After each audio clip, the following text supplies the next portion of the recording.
This is A Rude Awakening. I'm Sabrina Jacobs. On today's show, carbon capture and storage for California? That is the question.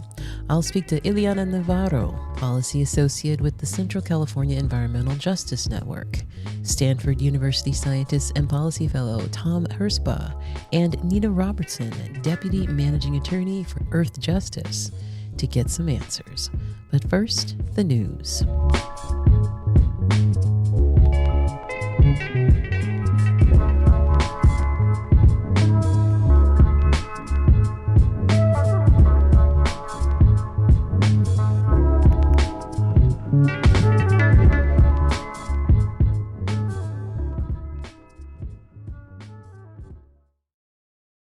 I'm Max Pringle with these headlines. The Trump administration has asked the Supreme Court to allow the White House to continue construction on its $400 million ballroom project while it appeals a lower court's order to halt the work.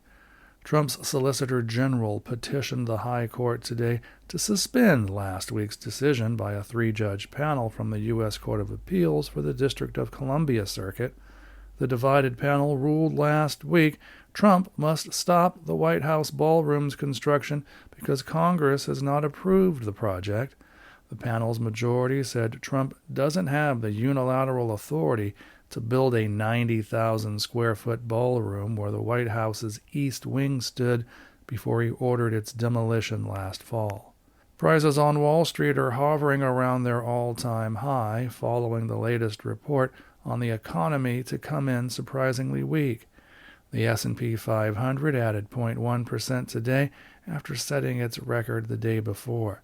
The Dow Jones Industrial Average dipped 27 points, and the Nasdaq Composite rose 0.1%. The Treasury yields also held relatively steady after a report showed shoppers spent less at U.S. retailers last month than the month before. Such data could keep interest rates low, which is something Wall Street loves, but it also raises the risk of a worst-case scenario of slow economic growth and high inflation. Oil prices, meanwhile, moved little. Reports of mental health and supply issues aboard the long-deployed USS Abraham Lincoln aircraft carrier are emerging. The ship has been supporting the U.S. war against Iran, and its deployment has included a record-setting uninterrupted time at sea of almost 9 months. James Goodison reports. Indeed, one senator wants to lead an oversight visit to the Lincoln with both parties involved. Reuben Gallagher, a Democrat and indeed an Iraq war veteran, said on social media that the sailors are owed a sense of when they will go home. And it's not as simple, of course, as turning the aircraft carrier around and sailing all the way back to the United States. There's a huge amount of maintenance that needs to be done, and crew also need a break as well, as we've seen with other aircrafts. They often dock in European countries for that to happen. That's James Goodison. Shoppers eased up on their spending in July as a boost from government tax refunds faded. Retail sales slipped 0.6% last month.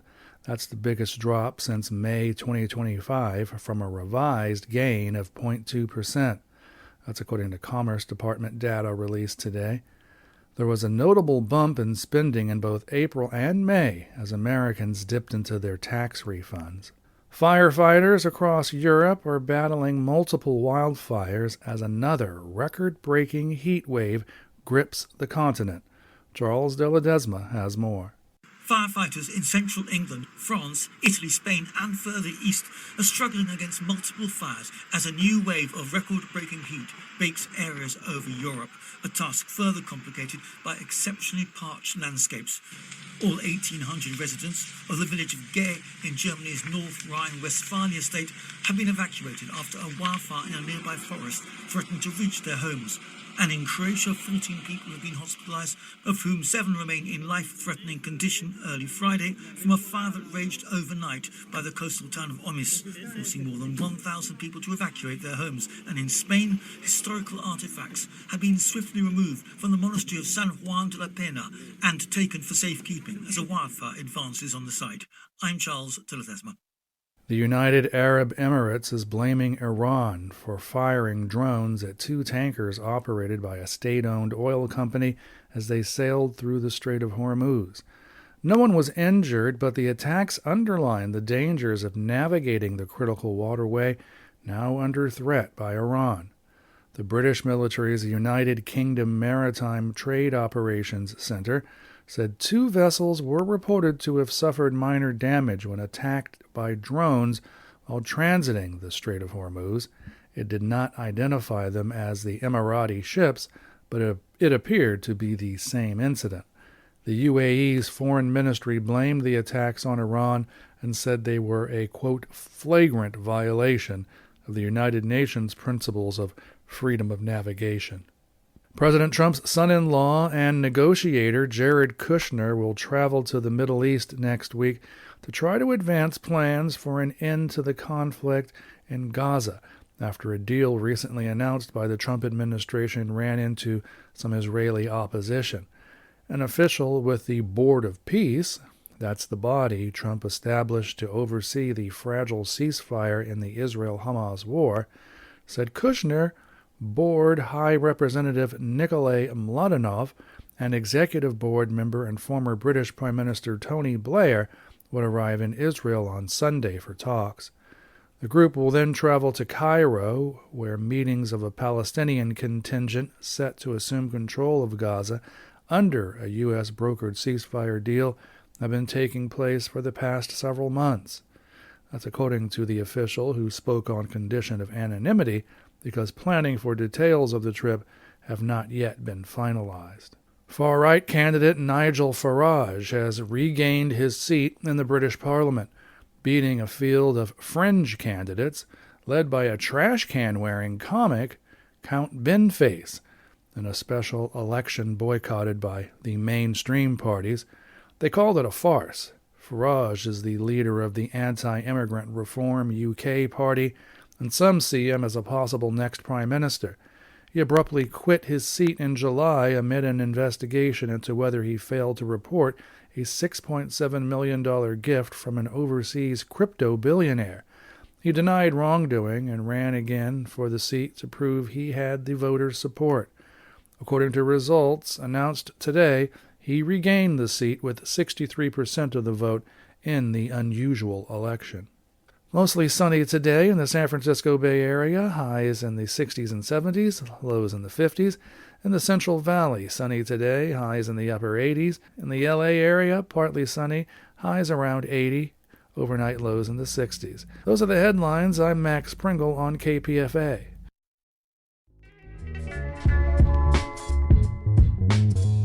Welcome back. We are back. This is A Rude Awakening. I'm Sabrina Jacobs.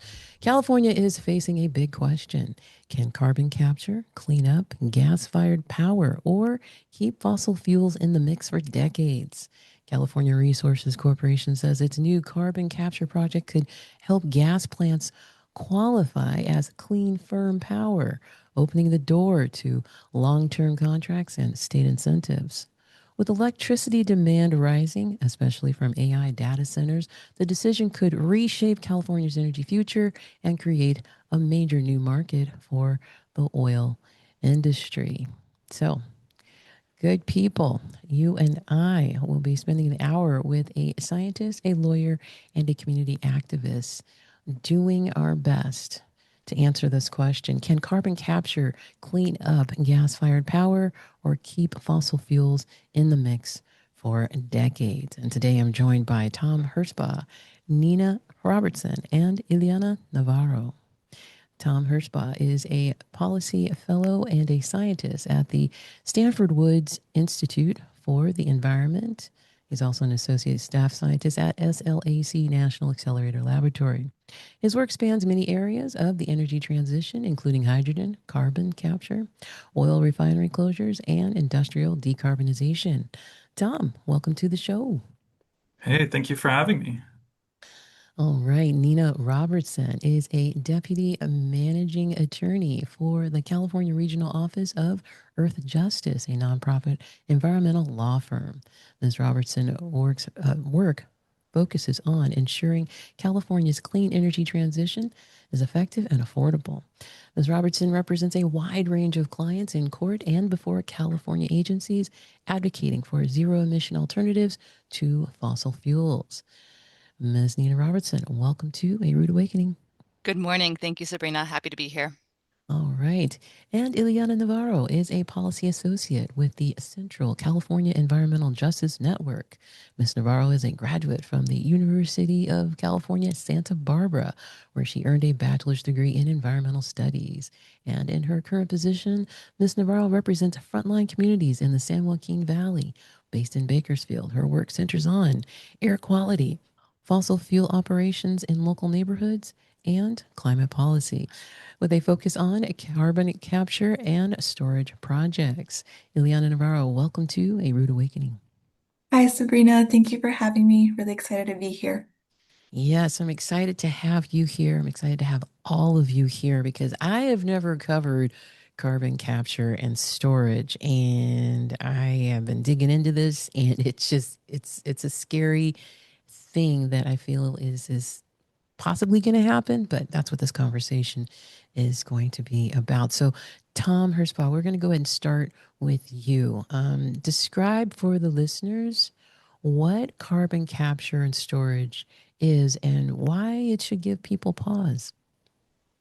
Yeah, so carbon capture and storage is a technology where you take an industrial plant or a power plant, and at the chimney of that power plant, you basically install like a giant vacuum cleaner that sucks CO2 out of it. Um, you then have a bunch of concentrated CO2, and the idea is that you then stick it underground and you don't worry about it. It's out of the atmosphere. So on paper, that looks great, right? You don't emit the CO2, you stick it underground, it's gone. But in practice, it is often not cost effective, nor is it a climate solution. So what we did at the Stanford Climate and Energy Policy Program at the Woods Institute is we looked at carbon capture and storage at natural gas power plants. And when we looked at that, we found a couple of issues that I can go over at a fairly high level.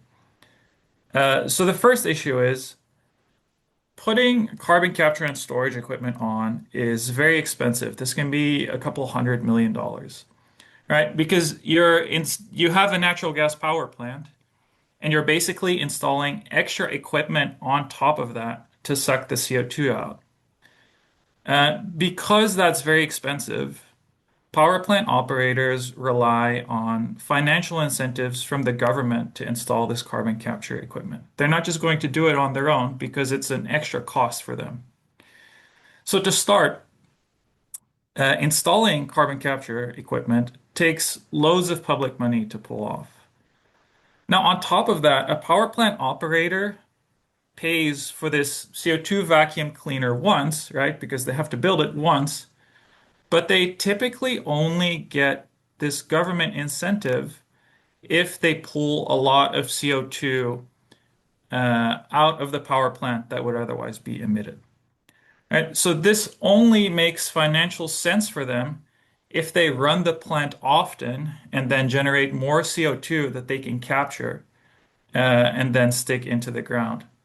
And running a natural gas power plant often is just not how most natural gas power plants run today. All right, so this is why it's often not cost effective.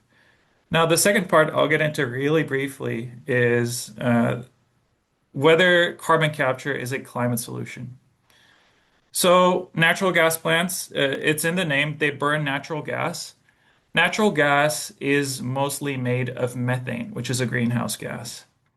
And the tricky thing about methane is that between when it gets pulled out of the ground and then transported to a power plant and then gets burnt, during that entire process, the methane can leak. And methane is a greenhouse gas. And because this leaks before it even gets to the plant, carbon capture can't capture this methane. And so this this leaked methane continues to be emitted even if you install carbon capture and storage. Okay. Wow. So listeners who may hear carbon capture and think that, oh, emissions problem solved, we're good. What's important to understand about methane leaks before the gas ever reaches a power plant? hmm Mhm. So methane is, depending on how you do the math and what time scales you look at, it's about a 30 to 80 times stronger greenhouse gas than CO2. Mhm. And so I just mentioned that it leaks, right? It's about 3% of methane that leaks between being extracted from the ground and being burned into a power plant. This 3% is a US average. Sometimes it's less, sometimes it's more, but on average it's 3%. Now what that means is, even though it's only 3%, because methane is such a strong greenhouse gas, leaked methane can be about 25 to 50% of the climate impact of a natural gas power plant, right? And CCS just doesn't capture this because it can't capture this. CCS works at the power plant, but this methane leaks way before the power plant even comes into the picture. So even if you capture all the CO2 at the power plant using carbon capture and storage, you're still leaving that 25 to 50% of the climate impact of that power plant unaddressed. My goodness. Okay, so that's danger, danger, not a good thing at all. And there is no way of stopping these leaks. Is that correct? There might be a way. There are definitely scientists who are thinking about ways to do that. Um, I would say in practice, the narrative that you often hear is, oh, well, it is in the interest of natural gas companies to stop these leaks because it's their product that they're making money of Hmm. that is leaking. The way I look at this is if it costs them more money to plug all these leaks than it would cost them to sell the natural gas, they're not going to catch those leaks, right? If it's cheaper to just let it keep leaking, I think that's what's going to happen. That is my intuition around this. Most definitely. And you don't need much intuition to do a quick cost benefit analysis on that. No, if it affects their bottom line, they're not going to play ball in that regard. So let's talk about the health side. What do we know? What do we still not know about pollutants created by amine-based carbon capture systems, including nitrosamines, ammonia, fine particulate matter? That's all this that stuff that we're not hearing about, we don't know about. It's dangerous though. It's dangerous to humans. Go ahead and talk to us about that, Tom. Yeah, sure. I think this is a really important point. I think, the public narrative can often focus on cost and emissions, and sure, that's important. But when you live next to a power plant, actually, at least if I live next to a power plant, what would be important to me is, does this power plant affect my health negatively? Hmm. So you mentioned these amines, right? Amines are the liquid that is used in carbon capture and storage to pull CO2 out of the exhaust of the natural gas plant. Um, these amines can decompose because you're cycling them around, you're binding CO2, you're heating it up to release the CO2, and that can cause a little bit of the amine to decompose and degrade. So it can degrade into a couple of different things. One of the ones that you mentioned is ammonia. Uh, Ammonia can cause fine particulates to form in the air. In California, we're pretty familiar with wildfires, and so Hmm. we know that fine particulates are harmful to health. So that's what happens when you emit ammonia from a carbon capture and storage operation. The other molecule that you mentioned, I think, was nitrosamines. Hmm. Nitrosamines can cause cancer, so not good to emit. Now, the tricky thing about all of these pollutants is that how much of the pollutants form really depends on which amine you're using in the carbon capture process and how you are operating the power plant. So it's really difficult to predict beforehand exactly how much pollutants are going to emit. What we do know, though, is that amines and nitrosamines have been detected. There's literature that has detected these molecules. And so this is actually currently an issue that can affect people living next to power plants that have CCS, carbon capture and storage, installed. Wow. Now that is just scary. It is absolutely terrifying to think about. And I mean, that's in addition to the wildfire season that we have to deal with as a state, as a state. So, Ileana, you're down in Bakersfield.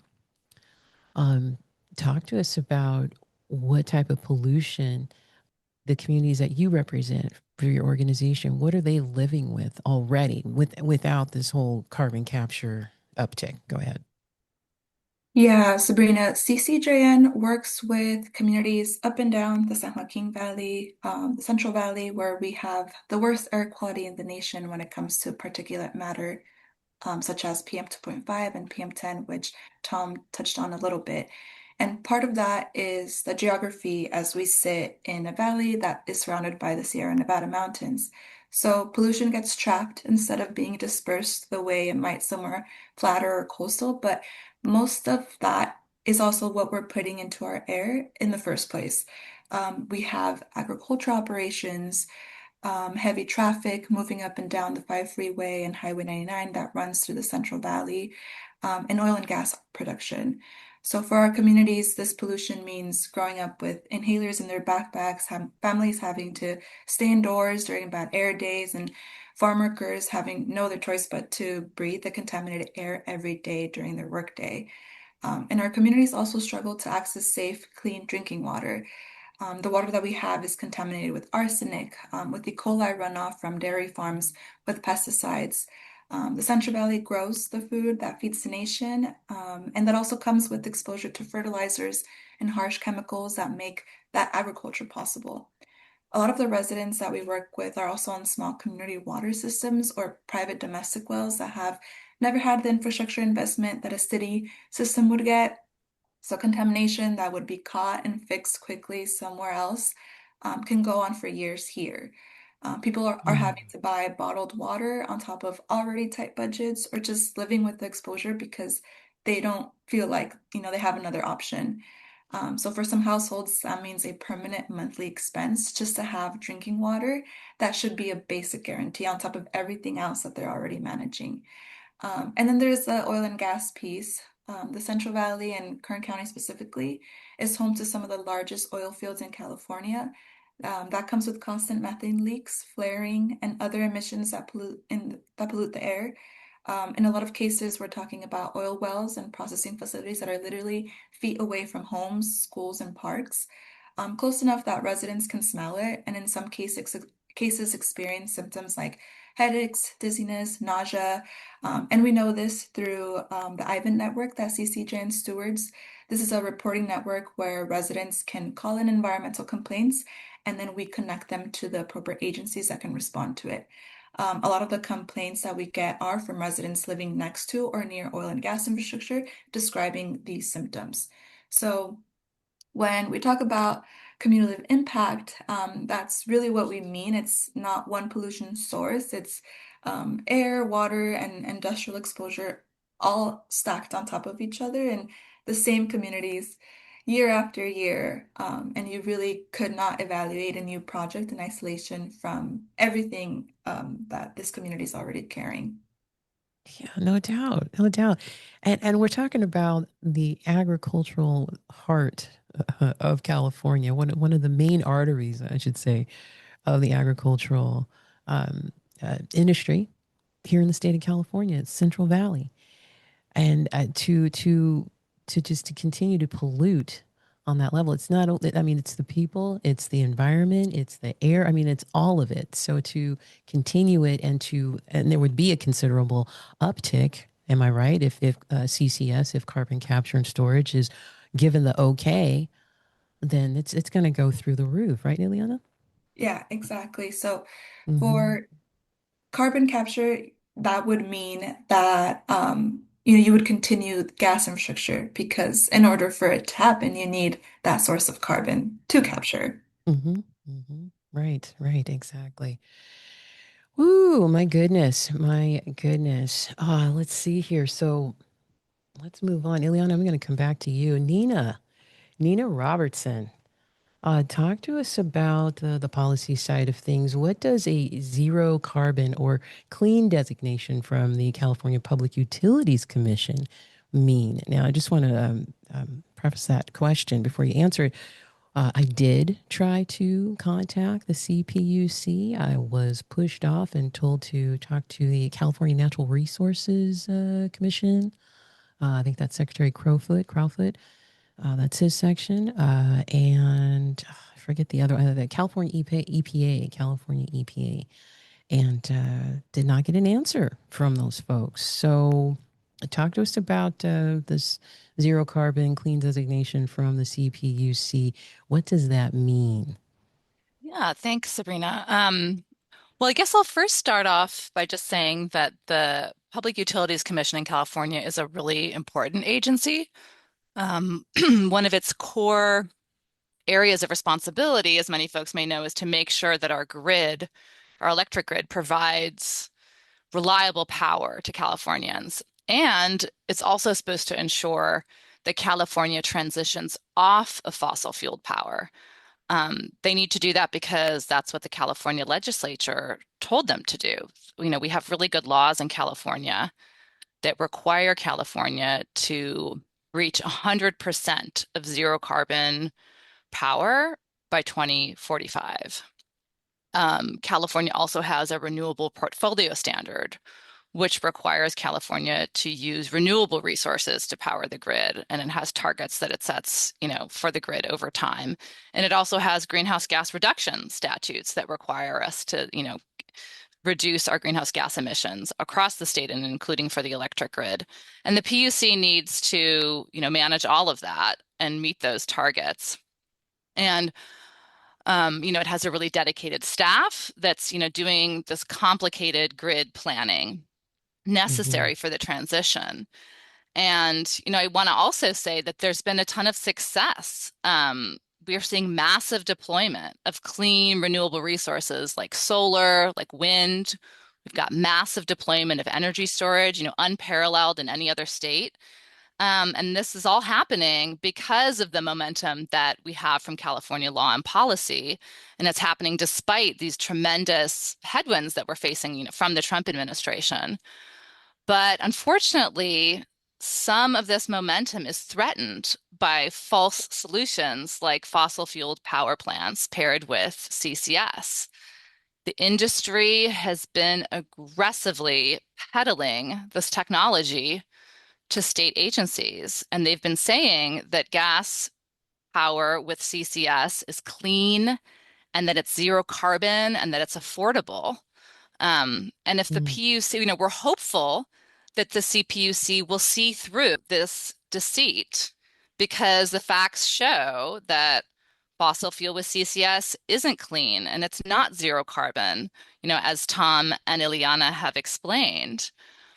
But if the PUC buys the rhetoric and determines that gas-fired power plants are clean and zero carbon if they slap on CCS, we'll have a series of problems for ratepayers, for California's climate leadership, and for air and water quality, for the reasons that Tom and Ileana explained. And that those problems will, you know, be amplified in some of our state's most vulnerable communities. Mm-hmm. Mm-hmm. So, okay, so if they get that designation, right? If they get that designation, then that's it. CCS, carbon capture and storage, will be a thing. It will be a reality. And frontline communities. We're all going to suffer, basically. It's all going to come down on all Yeah, of I us at can some point. I Go can ahead. kind of, yeah, I can explain. Mhm. Yeah, I mean if we consider uh gas with CCS as zero carbon, then it can count towards our 2045 clean energy goals that are set by this very important statute called SB 100, which was passed in 2018. Wow. Yeah, it will reward the resource rather than penalize it. If it's considered clean, it will also enjoy a host of policy benefits. And it means that basically, when planning for the grid, the PUC doesn't have to say, yeah, let's get rid of that gas plant. It'll say, well, if we, let's zero out that gas plant and instead double down on solar and wind and storage. Instead, the grid planners will be able to say, well, that gas plant is okay. We can keep it online as long as we pair it with CCS. And unfortunately, we think that's a tremendous waste of resources, and it poses a bunch of risks to ratepayers and to the climate and to air and water quality. Oh my gosh. Okay. So let's see. I read at the top that the California Resource Corp about the California Resource Corporation. They're pushing hard. So why are they pushing so hard to include CCS in the clean category? Let's talk about it again. Let's drive the point home. Go right ahead. What's in it for them? I think that's the real question. What's in it for the California Resource Corporation? Go ahead. Yeah, well, I don't, of course, I don't have direct knowledge of their motivation or their We're going to thinking. speculate. We'll preface it with Yeah. speculation here. This is speculation, folks. Yeah. Speculation. Go ahead, Nina. Yeah, well, I mean, I will just say California Resources Corporation is a fossil fuel company. They first and foremost are that. And they, want to make money off of storing carbon. Um, and in order to be able to make money off of storing carbon, you need to say that your, carbon storage works, it's worth paying for, and you also need to have a source of carbon emissions. So unfortunately, we think that they stand to benefit a lot. As Tom said, public subsidies are key for them. And unfortunately, we think they're misrepresenting the effectiveness of their technology and the affordability of their technology so that they can get this special policy treatment. My goodness. Okay, so but there's more to this. There's more to this policy issue. We've got the California Resource Corporation, CRC. What are some other organizations, lobbyists that are pushing for carbon capture and storage here in the state of California, and what's in it for them? Go ahead. So we're seeing certain groups that are pro CCS in the state. I will say CRC is for sure the most aggressive in their lobbying, as far as we can tell from the public disclosures. But Mhm. there are other companies that are essentially, they existentially depend on our dependence on their product. So there's companies like California Gas Company that their entire business is selling natural gas or methane, and they like CCS because, in their view, as long as we consider it clean, it can essentially greenwash their product. So we're also seeing support for CCS from entities like SoCalGas. There are other companies like hydrogen companies, dirty hydrogen companies that like CCS because if hydrogen, which is a whole other issue, but if hydrogen paired with CCS is considered zero or low carbon, it also gets special policy treatment. Oh my gosh. Okay. So hydrogen's a whole nother conversation. So I Yeah, mean, well, go ahead. hydrogen has a complexity that's intertwined with methane, but it is, I would say, presents a whole host of other issues that could be a totally separate show for you. Okay. So we'll talk later. Thanks. Sure.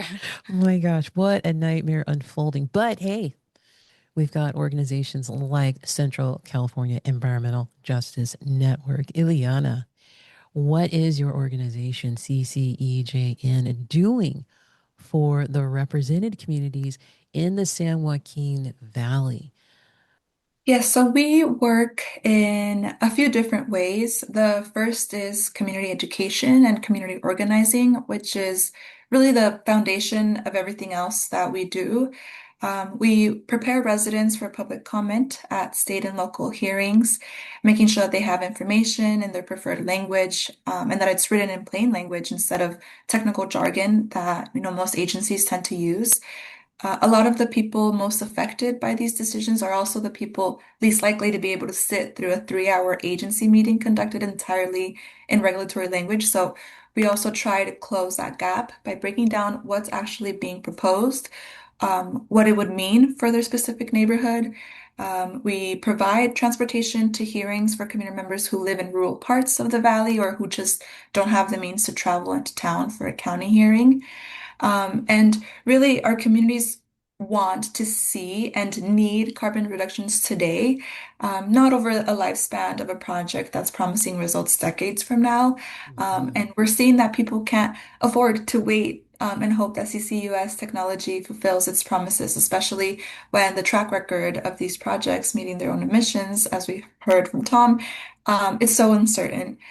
So another thing that we do is partner with organizations working on the same issues.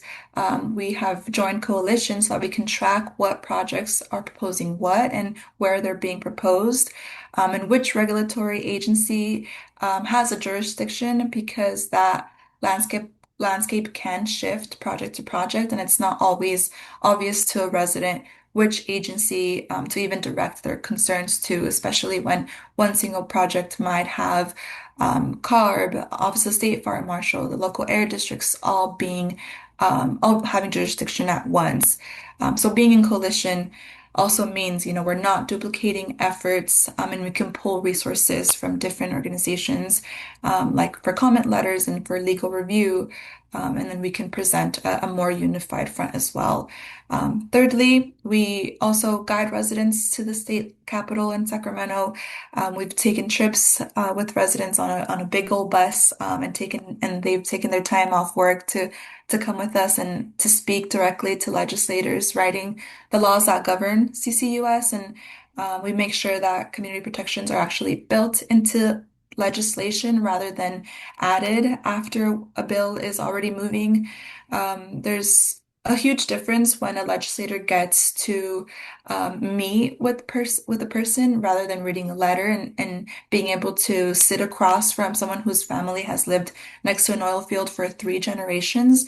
And for that person to voice their concerns in person, we try to create those moments whenever we can.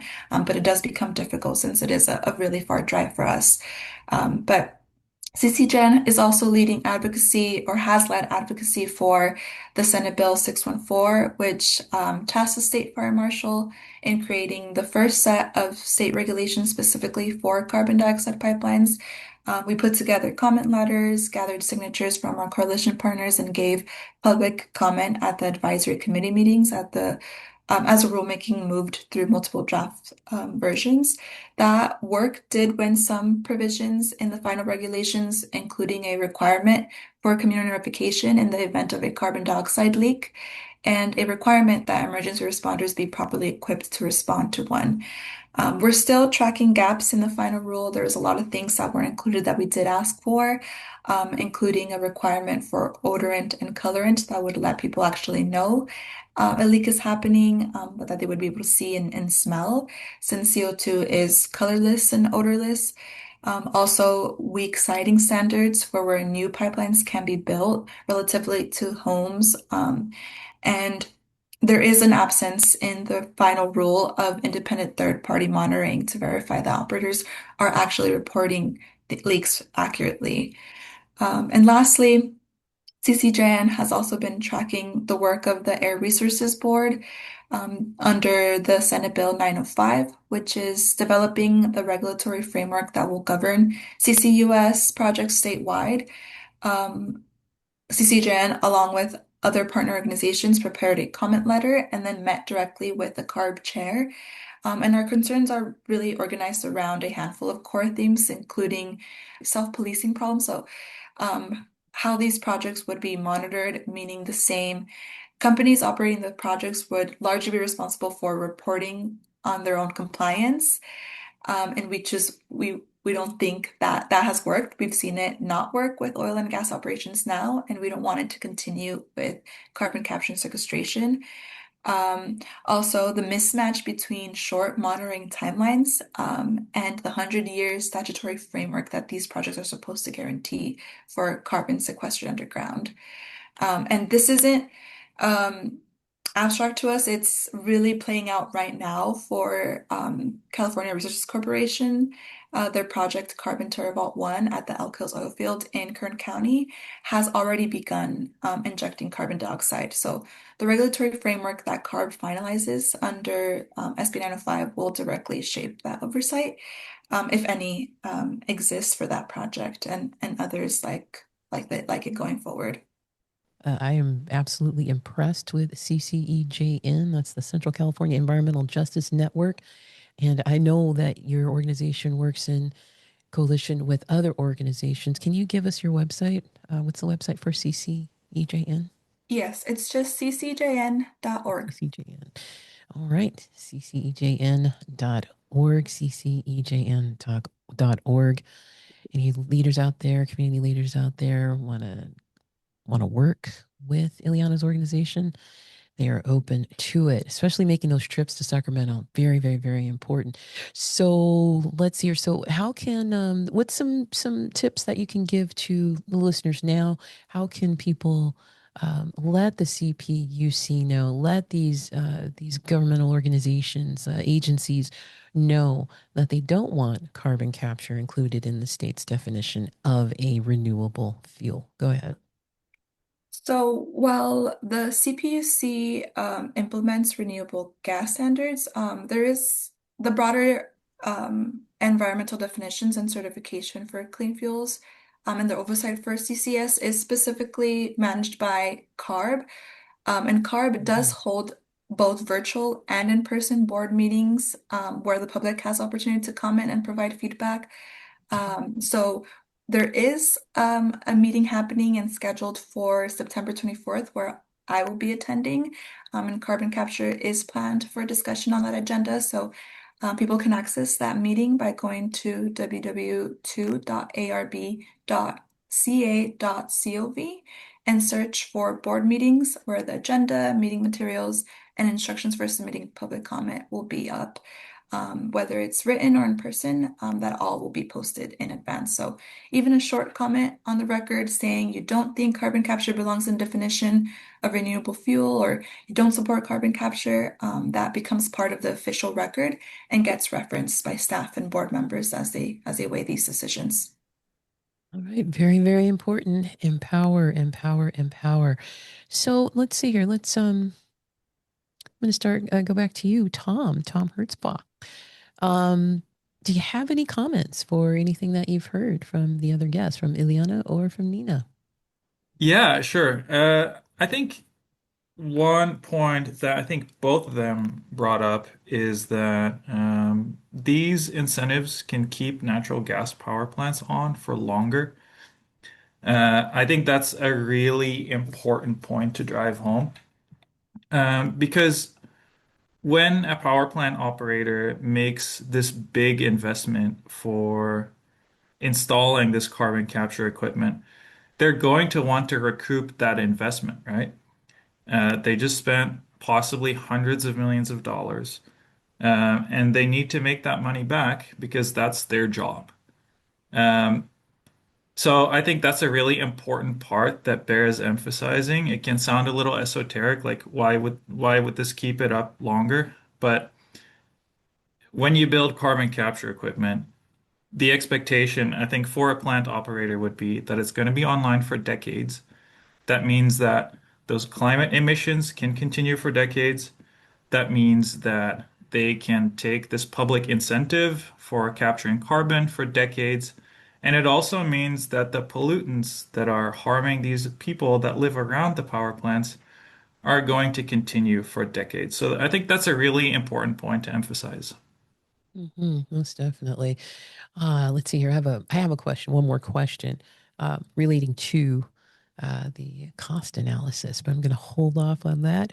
Mhm. Nina, go ahead. Do you have any comments for anything that you've heard now? Yeah, I just so appreciate Ileana really driving home the localized impact on the communities that she works with. And I'm really grateful that she's, amplifying those voices because I think they're often crowded out by industry lobbyists at these agencies who have plenty of time to show up at every meeting and then some, and to write slick reports and PowerPoint presentations that I think really, cast a positive light in a technology that's dirty and harmful. So I'm just really grateful for the efforts of the grassroots organizers and the community members pushing back. And I think we all, need to help in that effort in any way that we can. Most definitely. Most definitely. And Ileana, if you have any comments or anything you've heard so far.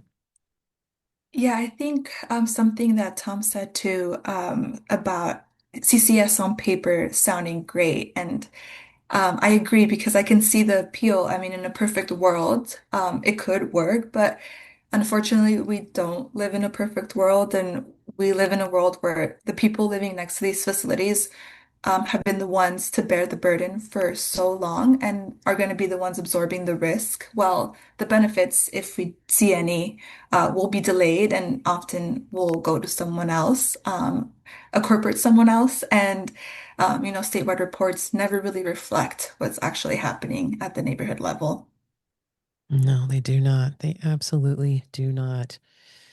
All right, so here is the final question. And I think all of you have touched on it just a bit, but let's dig in for this for the last little bit of this conversation here about carbon capture and storage. How sensitive is the cost analysis to changes in fuel prices, construction overruns, tax credit values, and carbon market prices? And at what point do ratepayers end up carrying the financial risk for CCS? So, in other words, this CCS scheme, this carbon capture scheme, is not cost effective. It doesn't solve the emissions issue, and California residents or ratepayers will most likely foot the bill. Shouldn't policymakers who work for the people find a better way to spend our money? And let's see, who wants to start first? Tom, you want to go ahead and field that question? Sure, yeah. So we actually looked at the sensitivity of the cost of carbon capture to some of these factors that you pointed out. I think some all of the factors that you mentioned have an effect. I think the two big ones that are really, really crucial are the government incentives and cost overruns. Mhm. So the government incentives, like without government incentives, this just doesn't make any financial sense for a power plant operator. And then even with the cost incentives, let's say you have a 50% overrun during construction or even a 100% overrun, that can, depending on how high the overrun is, completely kill the financials of the project for a power plant operator. And I want to say a report by the Congressional Budget Office came out that actually highlighted this as a reason for a bunch of carbon capture and storage projects turning down or getting canceled. Mhm. Now, to really briefly get to the second part of your question, these government incentives that these projects rely on can really add up. We did a back of the envelope calculation for like a hypothetical power plant, and we calculated that incentives can be tens to hundreds of millions of dollars a year for a power plant. Now, I mentioned earlier that these power plants, the CCS equipment is being built with the expectation that this power plant is going to be online for decades, right? Mhm. So tens to hundreds of millions of dollars times decades Mm. is a lot of money. Now, I'm Yeah. not in a position to say, well, you should use the money for this or that, but I do think, given all of the sort of drawbacks and problems of carbon capture and storage that we've been talking about, policymakers should really critically assess, do we want to allocate these funds to technology that leaves 25 to 50% of climate emissions unaddressed and that can possibly generate a bunch of pollution? Or do we invest in other technologies that don't generate any emissions or pollution while making electricity to begin with? Yeah. Logic speaks. Logic most definitely speaks. Nina, you want to go ahead and field that question? How sensitive is the cost analysis to changes in fuel prices, construction overruns, tax credit values, and carbon market prices? And at what point do ratepayers end up carrying the financial risk? So, in other words, CCS doesn't work and doesn't solve the emissions issue, and California residents and ratepayers will most likely foot the bill. That's where the science lies. That's where the cost benefit analysis lies. Shouldn't policymakers who work for the people find a better way to spend our tax dollars? Go ahead. Yeah, I share Tom's concern about the cost. And I think, as he said, the data show we could have a real cost problem on our hands if we rely too much on CCS. Mhm. And, this is especially alarming in states like California, where we have a affordability crisis. Our electric rates are really high compared to other parts of the country, and we don't want to be exposing ratepayers to more long-term risk or stranded fossil fuel assets. So, we think that we need to proceed extremely cautiously on any resource, and especially we should exclude resources that have a long track record of cost overruns and underperformance. And I just want to, I don't know if this is helpful here, but I think it's important for folks to see some non-California examples of where CCS has uh, has had massive cost overruns. And I can just tick through a list. Mhm. In Mississippi, California, or sorry, in Mississippi, Southern Company's Kemper plant, it was a gas plant. It was originally forecast to be like 2.2 billion, but then that ballooned to 6.6 billion. And Ooh. then ultimately, Southern California gave up on the CCS part in 2017 and demolished part of the plant. Now it's not even doing CCS. In Illinois, there was a project, a Future Gen project that got about $200 million in subsidies, and it was ultimately scrapped due to technology concerns. And in Texas, there was a Petronova project. It was a coal-fired power plant paired with CCS, and it was also plagued with cost overruns in the billions. None of these investments that took, hundreds of millions, if not billions of dollars, actually even delivered the CCS, the carbon capture that was originally expected or forecast as well. So we've got industry at the beginning saying this is going to be cheap and it's going to reliably capture carbon. And what the track record shows is it's expensive and it doesn't actually capture the amount of carbon that we said it would. So it's not a good deal for ratepayers, and we shouldn't be considering it. All right, all right. And there you have it. And Ileana, you represent, or your organization represents, a lot of frontline communities that are already dealing with insane amounts of pollution in the San Joaquin Valley. Um, Talk to us about what policymakers should be doing. Um, Talk to us about the message that your organization is putting forward to policymakers, the folks that represent the San Joaquin Valley in the State House, in the Senate, etc. Go ahead. Yeah, I think we really are looking to the California Air Resources Board that is developing this CCUS program to make sure that this program is designed to keep ratepayers off the hook if anything goes wrong, or that the operator is the one liable, and that doesn't go on to the ratepayers. So operators are supposed to carry that financial responsibility and not the public. But we've seen that that protection only holds if CARB bonding requirements are sized to match the full year liability. And if CCS never gets folded into a utility rate base. So I think the bottom line for us is that the law should require operators to foot the bill completely and to show proof that they can and that they will. Most definitely. Yeah, so the onus is on these policymakers. It is on the people that we've put into office to represent us to do that job up there in Sacramento. All righty, Tom Hersfaw, Nina Robertson, and Ileana Navarro. Anybody have any last words before I go ahead and close out this conversation on carbon capture and storage? Tom, any last words? All good on my end. Thank you so much. All right. And Nina, any last words?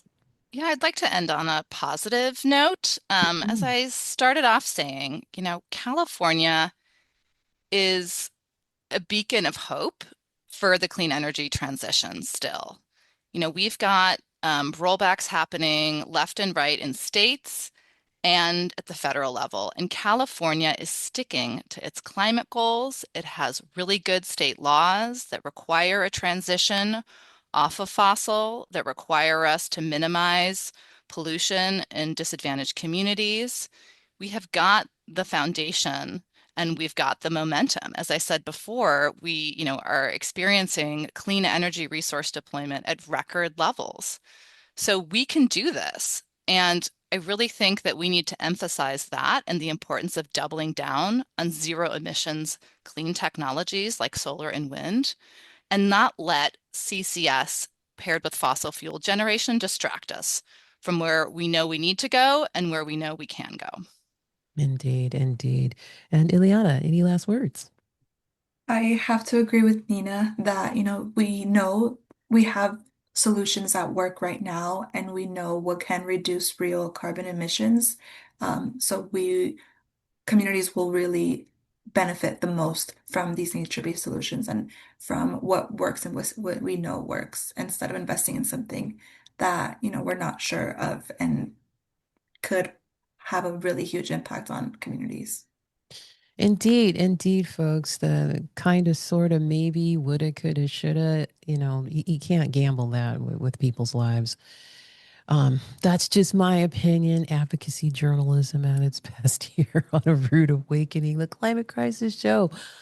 Tom Hersbaugh and Nina Robertson and Ileana Navarro, truly appreciate each of you taking the time to be on A Rude Awakening. Thank you so much.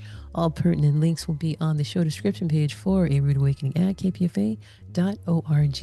Thank you, all of you, for being on the show. Thank you, Sabrina. Thank you so much. We have run out of time, good people. I did receive a response from Lindsay Buckley, the Director of Communications for the Office of the Chair for the California Air Resource Board, after the recording of this show. And you can read it on the show description page for A Rude Awakening at kpfa.org. And that does it. Stay tuned for a rebroadcast of Democracy Now! Coming up next. See you next week. Thank you for listening. Exciting things happening across Pacifica is our national news service. Every weekday, we're bringing together stories and reporting from across our network, giving listeners a broader perspective of what's happening around the country and the world. It's another way Pacifica fulfills its mission of providing independent journalism and thoughtful coverage of the issues that matter most to our communities. We get to hear from longshoremen in Oakland, a nurse in the Bronx, a farm worker in Ruidoso, a screenwriter in LA, and a school teacher in Washington, D.C. We can hear their own lives reflected back with dignity and depth. KPFA is immediate sponsor Berkeley Pride, From Joy to Justice, celebration of the power of the LGBTQIA+ BIPOC community. This event is wheelchair accessible on Sunday, August 30th from 11 a.m. to 5:30 p.m. at MLK Jr. Civic Center Park in downtown Berkeley. Proceeds benefit the Pacific Center for Human Growth, a 501c3 organization. More information is at pacificcenter.org. Berkeley Pride.